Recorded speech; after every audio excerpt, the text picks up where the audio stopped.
The village in it with a map and a plan. No place too tiny for this determined man. Crossing the counties one by one, you'll see in every English corner a bit of history.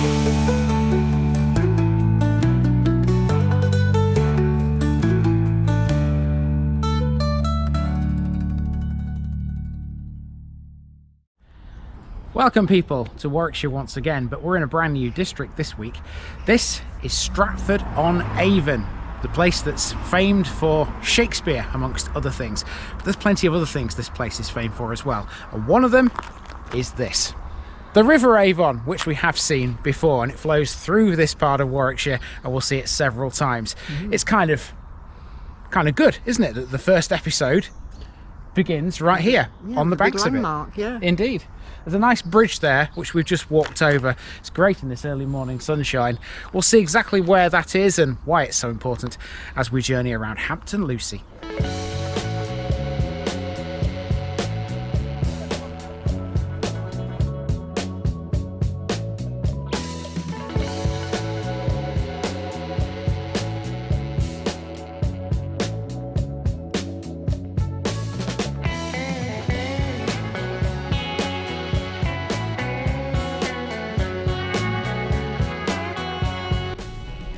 Hampton Lucy, hemmed-in village owned by the Lucy family. For the first instalment of Warwickshire's biggest district, we're right on the banks of the Avon as we tackle Hampton Lucy. A beauty of a village well out of the way of any major roads, Hampton Lucy has a population of just over 500 people. This is a place associated with watermills, bridges and schools primarily. The mill in question is right on the parish boundary and theoretically could be claimed by Charlecote, well, at least by name anyway. The bridges, of which there are two, span the Avon, separating Hampton Lucy from its near neighbour. Arguably, it's the schools here, though, which steal the limelight. Hampton Lucy has a primary which, to all intents and purposes, does the same job as most other educational establishments across the country. However, this tiny village used to have a grammar school too. The building which that occupies, nowadays known as Avonside, stands behind the primary school and the church, squirreled away down an otherwise nondescript little lane. Hampton Lucy must have been pretty good when it comes to educating its children too. Among its most notable residents was Charles Maries, the Victorian botanist who was born and educated right here. OBE Sir Ian Wilmot, an embryologist, was born here in 1944. The other man, which many people will know well, would be a former Reverend, Osbert Mordaunt. He was a first-class cricketer who for 20 years was the proprietor of the village pub. Let's walk, people. We start the Stratford on Avon series literally above the River Avon, and the first landmark is Charcoat Mill. This is Grade 2 listed and sits right on the border between Hampton Lucy and Charlecote. Although the Domesday Book records 2 mills at Charlecote, it wasn't until 1728 that a building of that ilk was first recorded here on the current site. A man named Stephen Lewis was the miller at that time. It was part of the Charlecote Lucy estate, who spent a fair bit on repairs to the place after Lewis's death. It bears a date stone of 1753. That's in reference to a covenant that repaired its watercourses. It operated commercially as a working mill until the 1950s, powered by the fast-flowing waters of the Avon. In 1978, its west water wheel was made to turn for the filming of the BBC's adaptation of The Mill on the Floss. It reopened as a working mill again in the 1980s and today produces natural plain white flour, which you can buy directly from it.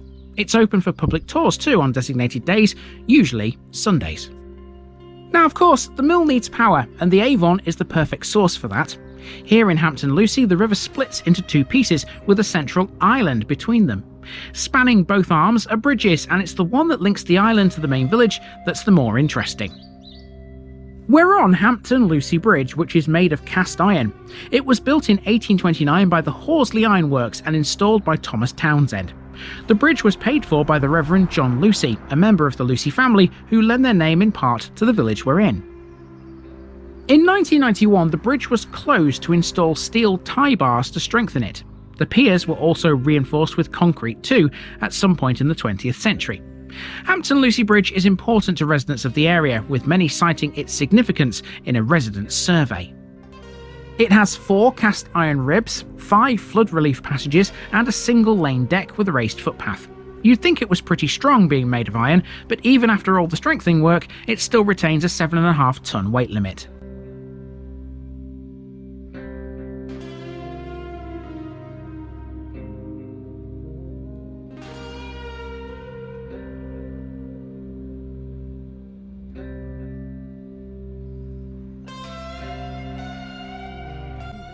Schools are important buildings to Hampton Lucy. This is the modern primary school opposite the village green. In and of itself, it's not that special. It's a school and it educates children, fair enough. However, around the back of this building there's an old school, one which is far more notable. In 1611, Reverend Richard Hill, the curate of Hampton Lucy, founded and endowed a grammar school. In 1867, the school had 2 departments, including an upper section which had some boarding students. Although no grammar school exists in the village today, the building it once occupied still stands. To find it, you have to walk down a dead-end road between the primary school and the church. That'll take you to this gated drive, and should you go through there, you'll find a house called Avonside. That's the old grammar school building. The legacy of the grammar school certainly can't be denied. To this day, the Hampton Lucy Grammar School Foundation is a charity that provides educational grants to children and young people living not only in the village, but also the parishes of Charlecote, Wasperton and Alveston. It's thanks to the village's schools that Hampton Lucy has its Women's Institute as well. The first meeting of the Warwickshire Federation of Women's Institutes was held at Hampton Lucy School on the 2nd of April 1919. The best-known alumni of Hampton Lucy schools is Charles Marries. He was a Victorian botanist and plant collector who was sent by James Vetch and Sons of Chelsea, London, to search for new, hardy plants in Japan, China and Taiwan between 1877 and 79. There he discovered over 500 new species which Vetch introduced to England. The grammar school's original schoolhouse, built in 1636, stood partly in the churchyard. Here we are in the churchyard, admiring the massive exterior of St Peter ad Vincula, a Grade 1 listed building. St Peter ad Vincula is fairly modern despite its dated outward appearance. It was built in the 1820s, close to, but not exactly on, the site of a now demolished medieval church. The former church, dedicated to St Peter, was pulled down in 1822 when the Lucy family employed Thomas Rickman and Henry Hutchinson to design and build a new parish church. They came up with this Gothic revival masterpiece. Several commentators have described the modern church as one of the best examples of Victorian Gothic style in Warwickshire. Many also consider it to be the magnum opus of Rickman and Hutchinson. In 1858, Sir George Gilbert Scott was employed to add a chancel and a north porch, both of which are richly decorated in the Gothic revival style. A statue of St Peter in chains sits over the north porch along with the Lucy arms. The east window depicts the life of St Peter. This was restored after it suffered damage by an American aircraft crashing nearby during World War II. Today there's only one bell in its tower, and it was cast by Thomas Mears in 1826. It was intended to be the tenor of a ring of 8, but the other bells and framework were never added. There was a ring of 5 in the tower of the original medieval church, all cast by Richard Keane of Woodstock between 1672 and 73. These are now classed as a lost ring. So I said to Nikki before we even set foot in this church that you would definitely like it, and I think you do, don't you? Yeah, I can see a pendulum swinging in the rose window. Indeed you can. I'll turn the camera. You might be able to see this. I'm not totally sure if you will, but it's this window here we're talking about. Oh, very, very top panel. Up there. You might just be able to see a little shadow going across the top of the window, and that is the pendulum swinging for the clock, which is quite a unique kind of feature, I suppose. Definitely. Indeed. Right, we're going to head back out of the door and back into the village and see what else this place has. Out onto the village green next, and we've got a cast iron water pump to see. There are 2 of these in the village, and between them they supplied Hampton Lucy's water until a piped supply arrived later. The green also has a phone box, which Nikki went to check out. It's been turned into a book exchange.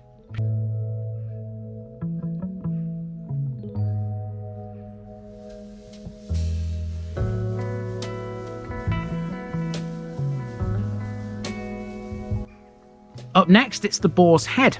This is the only pub in Hampton Lucy and has a history that includes being a cider house. It was built as such in the 17th century. Originally, its kitchen was the village mortuary. We've heard that before, haven't we? If you don't know what I'm talking about, check out the Bishop's Tackbrook episode from last week. That'll open your eyes. Because Hampton Lucy lies on a Sus-Trans route, this pub is very popular with walkers, cyclists and visitors to Charlecote Park. Indeed, whilst we were in the area, several cyclists rode past us. It's the ideal place for such enthusiasts, featuring as it does a real fire, a garden and a lush food menu. Bang next to the pub is the village hall. Now, I couldn't find a great deal about this building, but it lies in the heart of Hampton Lucy's conservation area. It's an attractive historic building which is available to anyone in the community for parties, celebrations, group activities and entertainment. In addition to being available for private hire, the hall hosts a number of regular community activities like plant sales, Skittles nights and the village's Christmas drinks.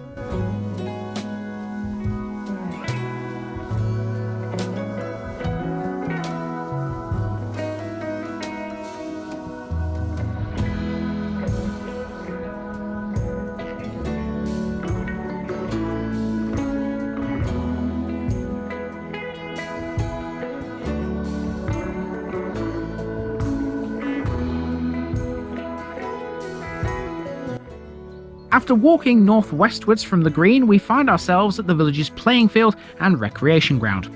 I like this place. It was a really good open space which the local kids were all enjoying in the mid-autumn sunshine. It's got a football pitch and plenty of play equipment. It should be noted that it's a King George field, created along with countless others across the country in the 1930s. Okay, so now we need to make our way back to the car. Nikki's just been having a perch on one of these tree stumps, haven't you? Yeah, nice and dry. Nice and dry. We were offered a cushion by one of the locals. To get back to the car, the last job was to traverse the expanse of housing between the park and the Langlands, where we'd parked. Enjoy.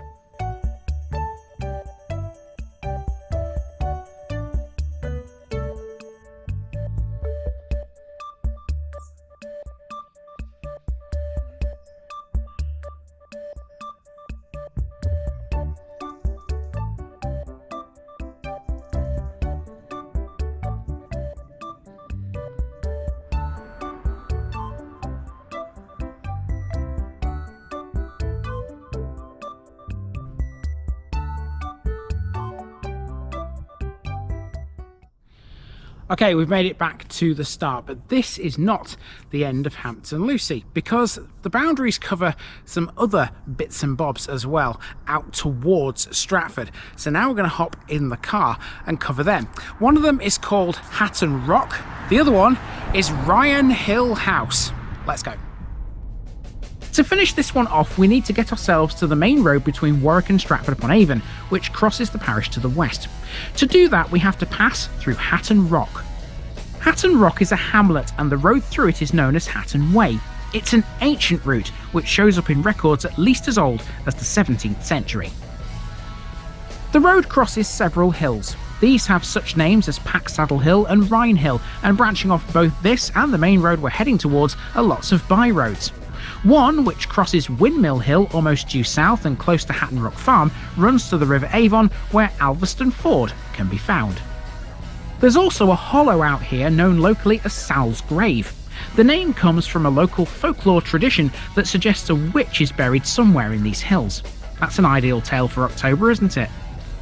The history of both Hampton Lucy and Hatton Rock are connected to at least one Anglo-Saxon settlement in the area. One, or perhaps both, may have even been palaces, part of a large royal estate that gradually declined in the 8th century. Aerial photographs of the area have in the past revealed linear features that indicate such ancient civilizations. These have been followed by extensive excavations and radiocarbon dating, confirming the Anglo-Saxons were indeed active here. Of course, none of this is accessible to us, we're just sticking to the road as we should, but it's cool to know that even in a place like this, history is all around you. Now we're on the main road between Warwick and Stratford, and the last landmark I was planning to go for here was Ryon Hill House. However, this didn't go to plan because there was a rather large gate in my way. Ryon Hill is a country house with modest pleasure grounds and a lake, all of which were created in the Imperial period.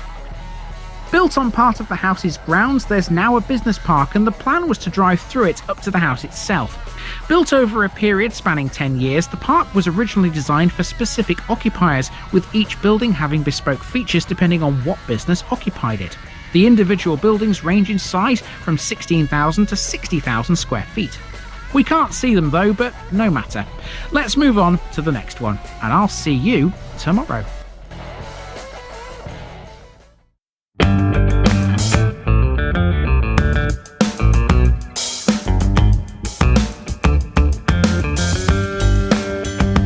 Now, just before I go, remember, this video is part of a huge project to visit every civil parish in England. That's more than 10,000. These routes are pre-planned, and due to time constraints, I can't cover every detail or walk down every street. Please don't complain if this video missed something out. I pronounce names how I choose to. I am very aware that local dialect may vary, and I don't take kindly to criticism about this. You've been warned. It's impossible to know everything too. If this video was terrible, make your own. If you're a regular watcher of The Village Idiot, you're not the only one. If you've got a small business, why not use my videos to advertise it? Leave a comment below if you're interested. And finally, thanks for watching this episode, everybody. Give us a like and a subscribe if you've enjoyed this episode, and share it with your friends and relatives. It all helps to keep this mission going. Until next time, I've been Andy, also known as The Village Idiot, and I'm out.